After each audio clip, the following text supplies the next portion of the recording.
नमस्कार प्यारे साथियों। स्वागत है आपका आपके अपने YouTube channel Study Junction Tech में। आशा करता हूं आप सभी अच्छे होंगे, चुस्त होंगे, दुरुस्त होंगे। अच्छी तैयारी चल रही होगी। साइंस फिजिक्स हम पढ़ रहे हैं और आज का हमारा टॉपिक है गुरुत्व आकर्षण, यानी ग्रेविटेशन का पहला पॉइंट है न्यूटन का गुरुत्वाकर्षण नियम, न्यूटन्स लॉ ऑफ ग्रेविटेशन। तो इसके क्वेश्चन आंसर पर चलते हैं पहले क्वेश्चन पर। तो पहला क्वेश्चन क्या है, देखिए। यदि पृथ्वी पर आपका वजन 38 किलो है तो बुध ग्रह पर आपका वजन कितना होगा। तो जो पृथ्वी है, पृथ्वी पर वजन कितना दिया गया है भाई? पृथ्वी पर वजन दिया गया है 38 किलोग्राम। और पूछा किस पर है? बुध ग्रह पर। बुध ग्रह पर पूछा है, पृथ्वी पर वजन दिया गया है 38 किलोग्राम। तो देखो, जो बुध ग्रह पर जो गुरुत्वाकर्षण है,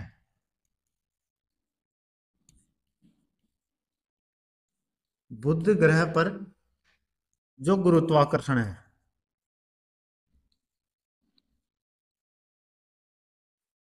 वो कितना है? पृथ्वी का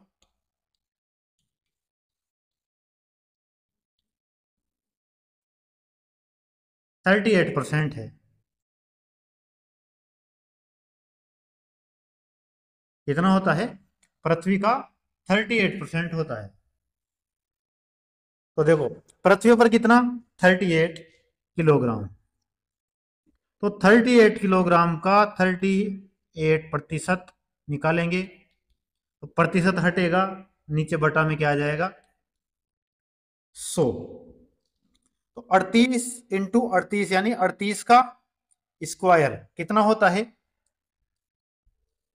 1444। 100 का भाग देंगे हम तो पॉइंट कहाँ लग जाएगी? पीछे से 2 अंक छोड़ के। तो 14.44 किलोग्राम। ऑप्शन में दिया गया है 14.3 किलोग्राम, तो लगभग कितना? 14.3 kilogram. Option number D right answer हो जाएगा। चलिए नेक्स्ट क्वेश्चन पर। नेक्स्ट क्वेश्चन क्या है, देखो। दिए गए दो कथनों ए और बी में से कौन सा सत्य है? गुरुत्वाकर्षण बल क्या है? दो कथन दिए गए हैं और पूछा गया है कि गुरुत्वाकर्षण बल क्या है। दोनों कथनों में से कौन सा सत्य है वो बताना है। तो कथन देखिए क्या क्या है। दो वस्तुओं के द्रव्यमान के गुणन का सीधा आनुपातिक है। बी ऑप्शन है, सॉरी बी कथन है, दो वस्तुओं के बीच की दूरी के वर्ग से सीधे आनुपातिक है। गुरुत्वाकर्षण बल के बारे में दोनों कथन दिए गए हैं। एक तो ये दिया गया है कि गुरुत्वाकर्षण क्या है, कि दो वस्तुओं के द्रव्यमान के गुणन के सीधा आनुपातिक होता है। और दूसरा है जो कि गुरुत्वाकर्षण दो वस्तुओं के बीच की दूरी के वर्ग से सीधे आनुपातिक है। तो दोनों कथन दिए गए हैं, दोनों कथनों में से कौन सा सत्य है? तो केवल और केवल कौन सा? जो ए कथन है, ए कथन है ये सही है, जबकि बी कथन गलत है। तो कौन से में आ रहा है?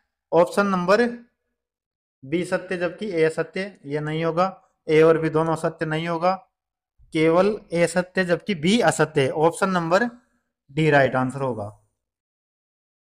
Option number D right answer. आई बात समझ में? अब देखो, जो न्यूटन का जो गुरुत्वाकर्षण का नियम है वो क्या है? वो ये है कि किन्हीं दो पिंडों के बीच, लिख देता हूं मैं,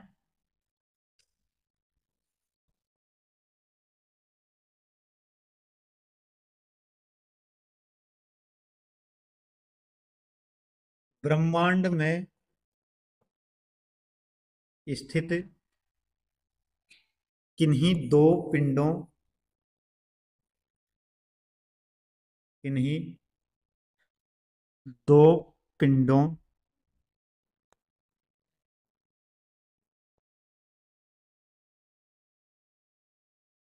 के बीच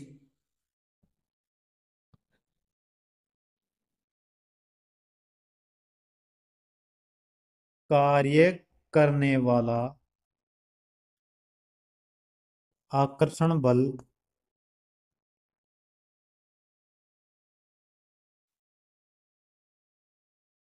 क्या नाम दिया गया इस आकर्षण बल को? एफ। उनके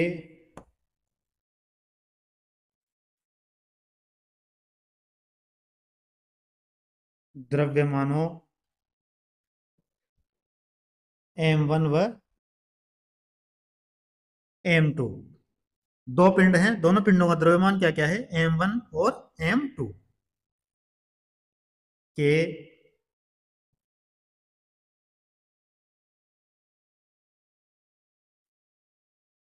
गुणनफल के अनुक्रमानुपाती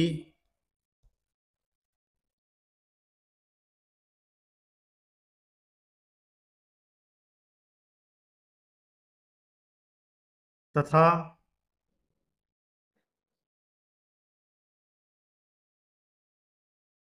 उनके बीच की दूरी के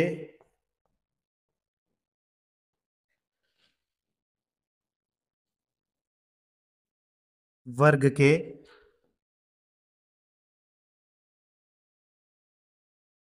व्युत्क्रमानुपाती होता है।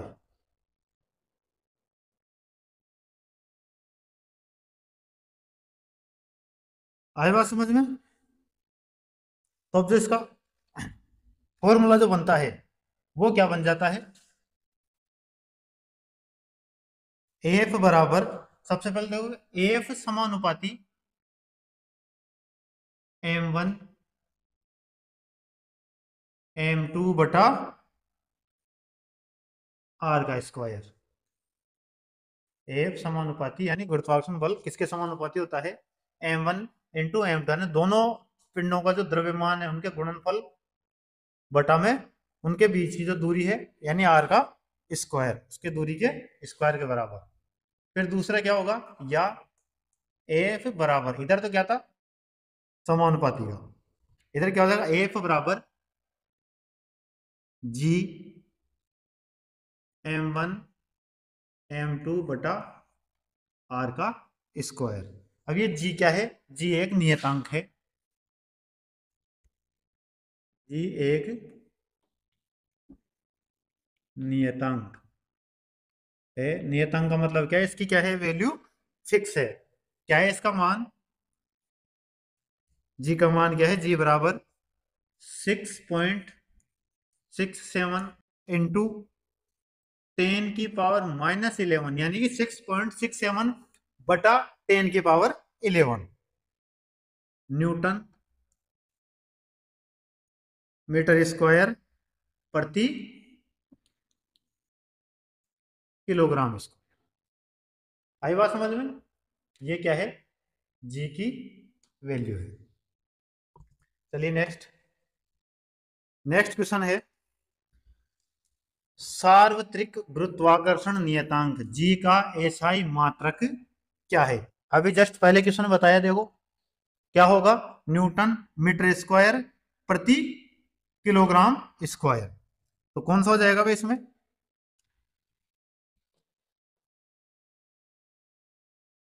न्यूटन मीटर स्क्वायर प्रति kilogram square, newton metre square प्रति किलोग्राम स्क्वायर। इसको कैसे लिखेंगे हम?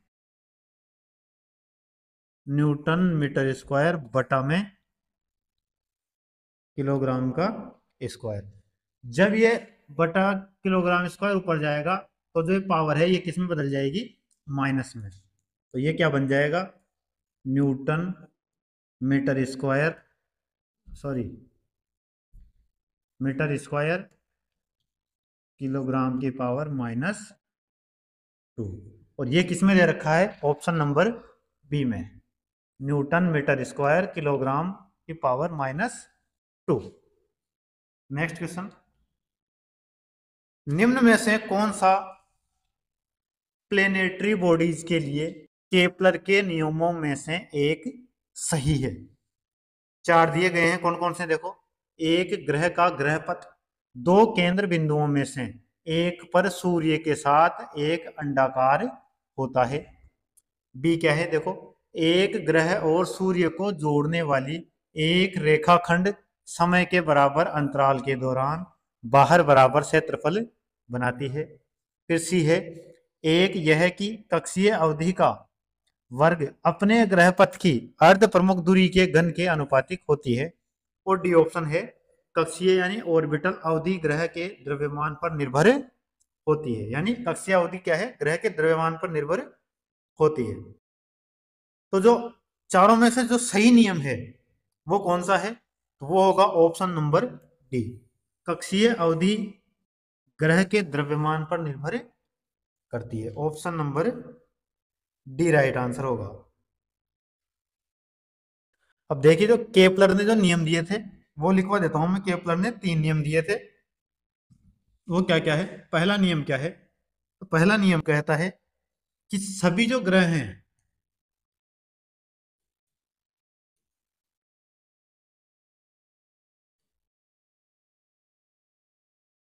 सभी ग्रहों की कक्षा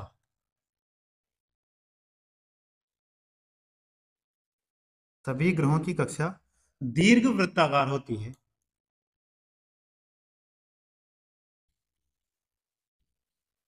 सभी ग्रहों की कक्षा दीर्घ वृत्ताकार होती है। और क्या होता है, तथा जो सूर्य है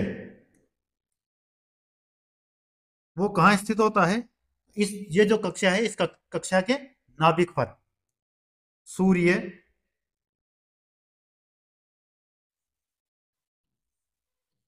इस कक्षा के नाभिक पर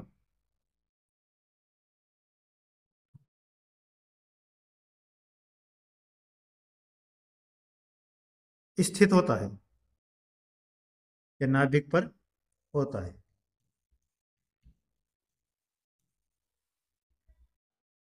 आई बात समझ में। फिर दूसरा नियम, केपलर का दूसरा नियम क्या है, कि ग्रहों को, जो ग्रह हैं उन ग्रहों को या ग्रह को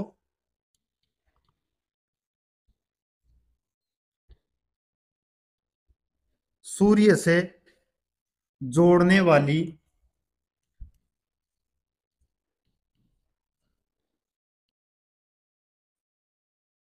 रेखा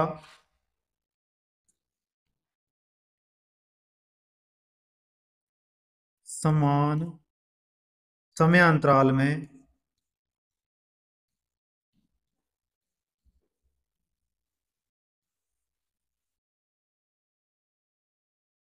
समान क्षेत्रफल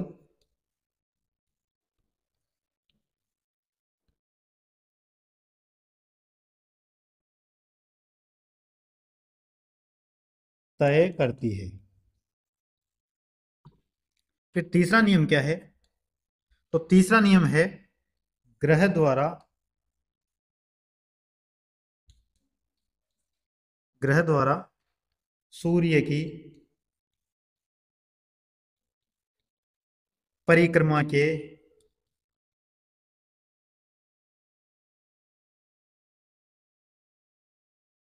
आवर्तकाल का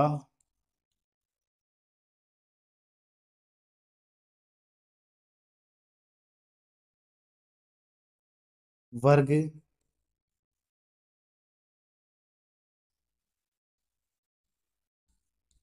अर्ध अर्ध दीर्घ अक्ष अर्ध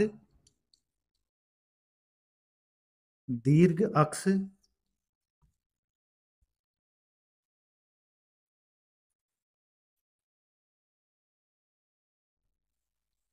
के घन के समानुपाती होता है।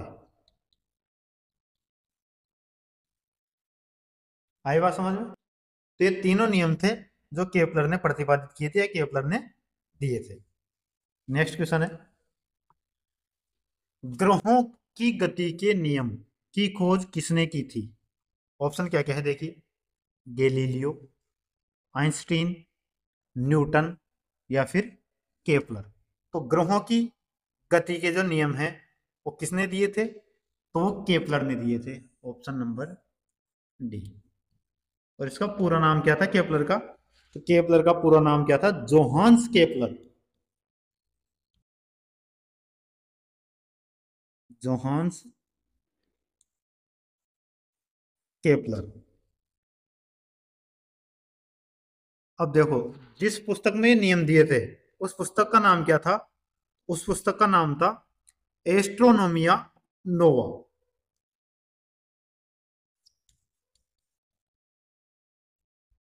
पुस्तक का नाम क्या था? एस्ट्रोनोमिया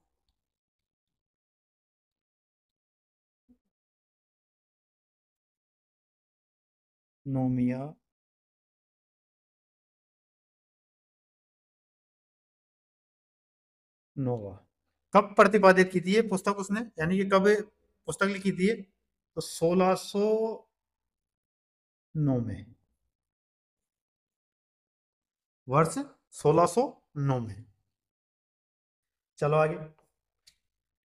नेक्स्ट है, ग्रहों की गति के नियमों का प्रतिपादन किसने किया? वापस से वही आ गया, Isaac Newton, Johannes Kepler, Galileo, Roger Bacon. तो राइट आंसर कौन सा जाएगा? Option number B, Johannes Kepler. Option B right answer होगा। नेक्स्ट, गुरुत्वाकर्षण का नियम किसके द्वारा प्रतिपादित किया गया था? गैलीलियो गैलीली के द्वारा, आइजैक न्यूटन के द्वारा, अल्बर्ट आइंस्टीन के द्वारा, या फिर चार्ल्स डार्विन के द्वारा। तो जो गुरुत्वाकर्षण का नियम है वो किसके द्वारा प्रतिपादित किया गया था? तो वो किया गया था सर आइजैक न्यूटन के द्वारा। Option number B right answer. अब देखो एक चीज और, जो ये 3 नियम केपलर के जो दिए थे, ये 3 नियम दिए थे, इनको शॉर्ट में क्या क्या कहा जाता है मैं यहां लिख देता हूं। केपलर के जो नियम थे, तो जो पहला नियम है उसको तो क्या कहा जाता है? फर्स्ट जो नियम है उसको कहा जाता है कक्षाओं का नियम।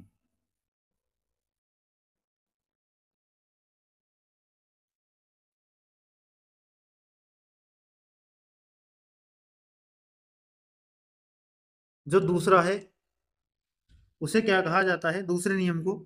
तो क्षेत्रफलीय चालों का नियम।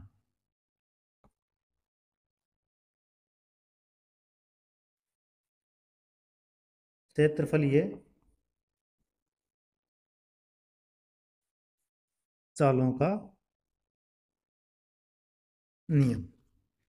और जो तीसरा नियम है उसे क्या कहा जाता है? परिक्रमण कालों का नियम।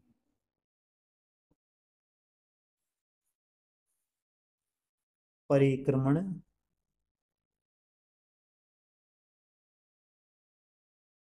कालों का नियम। ये 3 अलग अलग नियम हैं। चलिए नेक्स्ट क्वेश्चन पे। नेक्स्ट क्वेश्चन क्या है? ब्रह्मांड की प्रत्येक वस्तु एक बल के साथ प्रत्येक अन्य वस्तु को आकर्षित करती है, जो होता है। फिर वापस 4 कथन दिए गए हैं अलग अलग। क्या है? उनके द्रव्यमान के गुणन के आनुपातिक और उनके बीच की दूरी के वर्ग के व्युत्क्रमानुपाती होते हैं, या फिर उनके द्रव्यमान के गुणन के आनुपातिक और उनके बीच की दूरी के वर्ग के व्युत्क्रमानुपाती होते हैं। तीसरा क्या है? उनके द्रव्यमान के योग का अनुपात और उनके बीच की दूरी के वर्ग के व्युत्क्रमानुपाती होते हैं।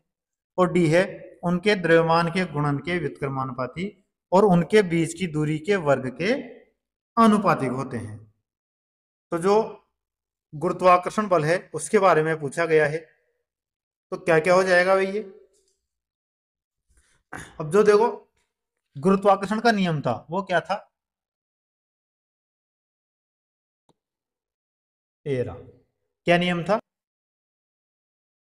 ब्रह्मांड में स्थित किन्हीं दो पिंडों के बीच कार्य करने वाला आकर्षण बल उनके द्रव्यमानों के गुणनफल के अनुक्रमानुपाती और बीच की दूरी के वर्ग के व्युत्क्रमानुपाती होता है। द्रव्यमानों के तो क्या, गुणनफल के अनुक्रमानुपाती, और बीच की दूरी के वर्ग के व्युत्क्रमानुपाती होता है। तो कौन से ऑप्शन में आएगा देखो ये?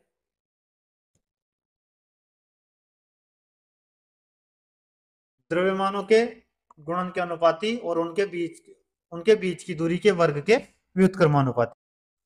तो चाहे अनुक्रमानुपाती बोलो चाहे आनुपातिक बोलो, बात एक ही है। तो राइट आंसर कौन सा हो जाएगा? Option number A. Option A right answer. जबकि देखो दोनों में एक जैसा दिया गया है भाई, ऑप्शन ए और बी दोनों एक जैसा सेम है, सेम कथन दे दिया दोनों में ही, तो राइट हो जाएंगे दोनों ही। बाकी तीसरा सी ऑप्शन गलत है और डी ऑप्शन भी गलत है। चलो नेक्स्ट क्वेश्चन है, विकल्पों में उल्लिखित तथ्य में से कौन सा गुरुत्वाकर्षण के सार्वभौमिक नियम द्वारा समझाया नहीं गया है? ऑप्शन क्या क्या है देखो। कथन, वह बल जो हमें धरती से बांधे रखता है, ग्रहों के चारों ओर सूर्य की गति, पृथ्वी के चारों ओर चंद्रमा की गति, चंद्रमा और सूर्य के कारण ज्वार भाटा। तो जो गुरुत्वाकर्षण का नियम द्वारा कौन सा नहीं समझाया गया, कौन सा कथन, वो बताना है आपको। तो देखो हमें जो धरती से बांध रखा है वो बल क्या होता है? गुरुत्वाकर्षण होता है, तो ये नियम समझाया गया है। पृथ्वी के चारों ओर चंद्रमा की गति, पृथ्वी के चारों ओर जो चंद्रमा गति करता है वो भी किसके कारण संभव है? गुरुत्वाकर्षण के कारण। और जो चंद्रमा और सूर्य के कारण जो ज्वार भाटा आता है वो भी किसकी वजह से होता है? उनके गुरुत्वाकर्षण की वजह से। तो जो गलत है वो कौन सा है? ग्रहों के चारों ओर सूर्य की गति, सूर्य कभी भी ग्रहों के चारों ओर गति नहीं करता है, जबकि क्या होता है? सूर्य एक जगह स्थिर है और ग्रह सूर्य के चारों ओर गति करते हैं। तो कौन सा कथन नहीं समझाया गया? Option number B. नेक्स्ट चलिए, नेक्स्ट क्वेश्चन है, निम्न में से एक कमजोर बल है? गति बल, गुरुत्वाकर्षण बल, द्रव्यमान, लघु रेंज बल। तो कमजोर बल कौन सा होता है? तो कमजोर बल गुरुत्वाकर्षण बल होता है। इसे और क्या कहा जाता है? इसे क्षीण बल भी कहा जाता है, या यह क्या है? एक क्षीण बल है। नेक्स्ट चलो, गुरुत्वाकर्षण नियतांक जी का मान क्या होता है? अभी मैंने लिखवाया है जी का मान क्या हो जाएगा भाई? तो जी का मान होता है, मैंने क्या लिखवाया अभी, 6.67 इंटू 10⁻⁻11 न्यूटन मीटर स्क्वायर प्रति किलोग्राम की प्रति किलोग्राम के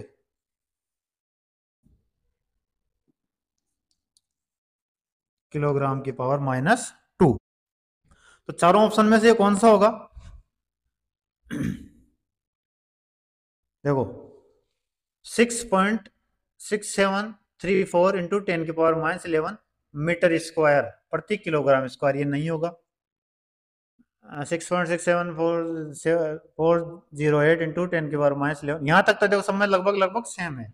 आगे देखो मीटर क्यूब नहीं होगा, न्यूटन मीटर स्क्वायर प्रति किलोग्राम के पावर -2, तो इसमें प्रति लग गया, तो ये भी नहीं होगा, क्योंकि इसका मतलब क्या हो गया? अब ये बटा में आएगा, ये जो है ये बटा में आएगा, लेकिन ये नहीं होगा। तो राइट आंसर कौन सा होगा हमारा? Option number D, newton metre square प्रति किलोग्राम स्क्वायर। हाँ प्रति किलोग्राम, ये बटा में रहेगा, ऊपर आएगा तो ये माइनस में हो जाता है। तो राइट आंसर कौन सा हो जाएगा? Option number D, option D right answer. Next question, ब्रह्मांड में किन्हीं दो निकायों के बीच गुरुत्वाकर्षण बल रिक्त स्थान पर निर्भर नहीं करता है, उनके बीच की दूरी पर, उनके द्रव्यमानों के गुणनफल पर, गुरुत्वीय स्थिरांक पर, उनके द्रव्यमानों के योग पर। तो जो गुरुत्वाकर्षण बल है वो किस पर नहीं निर्भर नहीं करता? तो वो देखो बीच की दूरी पर भी निर्भर करता है, द्रव्यमानों के गुणनफल पर भी निर्भर करता है, गुरुत्वीय स्थिरांक यानी जो जी का मान है उस पर भी निर्भर करता है, और जो द्रव्यमानों का योग है उस पर निर्भर नहीं करता, यानी कि द्रव्यमानों के योग से उसका कोई मतलब नहीं है। तो राइट आंसर ऑप्शन नंबर है डी। नेक्स्ट, दो वस्तुओं के बीच की दूरी को यदि 2 गुना कर दिया जाए तो इन दोनों के बीच बल पर क्या प्रभाव पड़ेगा? अब देखो ऑप्शन क्या क्या है। गुरुत्वीय बल 4 के गुणन में बढ़ेगा, गुरुत्वीय बल 2 के गुणन में बढ़ेगा, गुरुत्वीय बल 2 के गुणन में कम होगा, या गुरुत्वीय बल 4 के गुणन में कम होगा। कहने का मतलब है जो दोनों के जो दो पिंड हैं या दो वस्तु हैं, उनकी जो बीच की दूरी है उनको 2 गुना कर दिया गया, मतलब बढ़ा दिया गया। तो जो दोनों के बीच का जो बल है उस पर क्या प्रभाव पड़ेगा वो हमें बताना है। तो देखो, जो एफ समानुपाती क्या होता है भाई?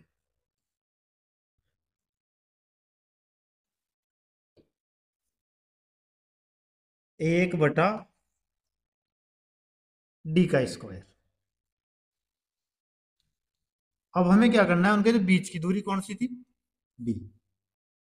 ये डी है, इसको क्या करेंगे हम? 2 गुना कर देंगे, यानी एक डी है तो ये क्या हो जाएगा? 2D हो जाएगा। जैसे 2D होगा तो 2D का स्क्वायर करेंगे तो ये कितना हो जाएगा? 4 गुना हो जाएगा, यानी 1/4। तो ये क्या होगा? 4 गुना कम होगा। तो right answer option number D, ये 4 के गुणन में क्या होगा? कम होगा। Option number D right answer. Next, ब्रह्मांड में प्रत्येक वस्तु एक अन्य वस्तु को एक बल के साथ आकर्षित करती है जो रिक्त स्थान के वर्ग के विपरीत अनुपातिक है। किसके वर्ग के विपरीत अनुपातिक है वो बताना है आपको। उनकी ऊर्जा के वर्ग के, उनके द्रव्यमानों के वर्ग के, उनके मध्य दूरी के वर्ग के, या उनके वेगों के वर्ग के। तो राइट आंसर क्या हो जाएगा? उनके मध्य दूरी के वर्ग के विपरीत अनुपातिक होगी। Option number C right answer. Next, दो वस्तुओं में से एक का द्रव्यमान 2 गुना हो जाने पर दोनों वस्तुओं के बीच लगने वाले गुरुत्वाकर्षण बल में क्या परिवर्तन होता है? ऑप्शन, गुरुत्वाकर्षण बल 2 गुना हो जाता है, गुरुत्वाकर्षण बल 3 गुना हो जाता है, गुरुत्वाकर्षण बल 4 गुना हो जाता है, या गुरुत्वाकर्षण बल आधा हो जाता है। दो वस्तुएं हैं तो एक का जो द्रव्यमान है वो 2 गुना कर दिया हमने। तो जो दोनों वस्तुओं के बीच में जो लगने वाला गुरुत्वाकर्षण बल है उसमें क्या परिवर्तन होगा वो आपको बताना है। तो जो परिवर्तन होगा वो क्या होगा भाई? तो जो गुरुत्वाकर्षण बल है वो 2 गुना हो जाएगा। Option number A right answer. चलो आगे। ब्रह्मांड की प्रत्येक वस्तु दूसरी वस्तु को एक बल द्वारा आकर्षित करती है जो रिक्त स्थान के समानुपाती होता है। इसके समानुपाती होता है? उनकी ऊंचाइयों के गुणक के? जी नहीं। उनके आयतनों के गुणक के? नहीं। उनकी ऊर्जाओं के गुणक के? ये भी नहीं। तो क्या होगा राइट आंसर? उनके द्रव्यमानों के गुणक के समानुपाती होता है। Option number C right answer होगा। चलिए नेक्स्ट, यदि दो वस्तुओं के द्रव्यमान को 3 गुना कर दिया जाए तो दोनों वस्तुओं के बीच बल कैसा होगा? दो वस्तुओं का जो द्रव्यमान है उनको क्या कर दिया हमने? 3 गुना कर दिया। तो जो बल होगा वो कैसा होगा? तो देखो क्या होता है, एफ बराबर जी m1 इंटू m2/r का स्क्वायर, ये फॉर्मूला है हमारा। दोनों के दोनों द्रव्यमानों को क्या करेंगे हम? 3 गुना करेंगे। तो ये क्या हो जाएगा? F1 बराबर जी 3m1 इंटू 3m2/r का स्क्वायर। F1 बराबर 3 और 3 गुणा करेंगे तो क्या हो जाएगा? 9। तो 9 GM1 इंटू m2/r का स्क्वायर। तो क्या हो गया भाई? पहले कितना था? पहले ये था, और अब कितना हो गया? 9 गुना हो गया। क्यों? क्योंकि दोनों को क्या कर दिया हमने? जो द्रव्यमान है उसको 3 गुना कर दिया। तो राइट आंसर क्या हो जाएगा? पहले से कितना हो जाएगा? 9 गुना। कौन से ऑप्शन में आ रहा है? Option number C. बल क्या हो गया? 9 गुना होगा। Option C right answer. Next question, निम्न में से कौन सा कथन असत्य है? गलत कथन बताना है भाई। कथन क्या क्या है? जी का मान चंद्रमा पर पृथ्वी पर उसके मान के समान ही होता है। फिर क्या है अगला देखो, 1 मीटर की दूरी पर रखे गए 2 किलोग्राम वाले दो द्रव्यमानों के केंद्रों के मध्य गुरुत्वाकर्षण बल 26.68 इंटू 10⁻⁻11 न्यूटन है। और सी कथन क्या है, बल दो वस्तुओं के मध्य दूरी के वर्ग के व्युत्क्रमानुपाती होता है। कौन सा? गुरुत्वाकर्षण। डी क्या है, दो वस्तुओं के मध्य गुरुत्वाकर्षण बल उनके बीच की दूरी को आधा कर देने पर 2 गुना हो जाता है। तो 4 कथन दिए गए हैं और इनमें से जो गलत कथन है वो बताना है। तो जो गलत कथन है वो कौन सा होगा? तो देखो, तो चारों कथनों में से गलत कथन कौन सा है? ऑप्शन नंबर डी गलत कथन है। यह कथन क्या है? गलत है, क्योंकि जो दूरी है, दूरी को आधा करेंगे 1/2 करेंगे तो गुरुत्वाकर्षण बल 2 गुना कैसे होगा भाई? नहीं होगा। तो गलत कथन है ऑप्शन नंबर डी। तो कौन से में आ रहा है? सी में, केवल डी, यानी ऑप्शन सी राइट आंसर होगा। ये कथन भी सही है, ये भी सही है और ये भी सही है। देखो जी का मान है, ये क्या है? जी क्या है? सार्वत्रिक नियतांक, यानी सभी जगह पर जी का मान समान होगा। दूसरे में 1 मीटर की दूरी पर रखे गए 2 किलोग्राम वाले दो द्रव्यमानों के केंद्रों के मध्य जो गुरुत्वाकर्षण बल है, कैलकुलेशन करेंगे तो क्या आएगा हमारा राइट आंसर? यही आएगा, 26.68 इंटू 10⁻⁻11 न्यूटन आएगा। और दूसरा क्या है? सी कथन है, वो भी सही है, जो मध्य की दूरी के वर्ग के व्युत्क्रमानुपाती होता है बल। तो गलत कौन सा होगा? डी कथन, option number C right answer. चलो आगे, नेक्स्ट क्या है? गुरुत्वाकर्षण बल रिक्त स्थान वस्तुओं के बीच मौजूद होता है, परंतु इसे तब तक महसूस नहीं किया जा सकता जब तक कि वस्तुओं का द्रव्यमान बहुत अधिक, जैसे कि ग्रहों में, नहीं होता है। ऑप्शन देखो, 4, प्रत्येक और हर एक, केवल 2, केवल 1। तो ये कह रहा है कि जो गुरुत्वाकर्षण है वो कितनी वस्तुओं के बीच में मौजूद होता है? 4 वस्तुओं के, केवल 2 के, केवल 1 के, या प्रत्येक या हर एक के? तो गुरुत्वाकर्षण बल है वो प्रत्येक वस्तु में मौजूद होता है। Option number B right answer, प्रत्येक। आई बात समझ में? तो ये थी हमारी आज की क्लास। आज की क्लास को यहीं समाप्त करते हैं।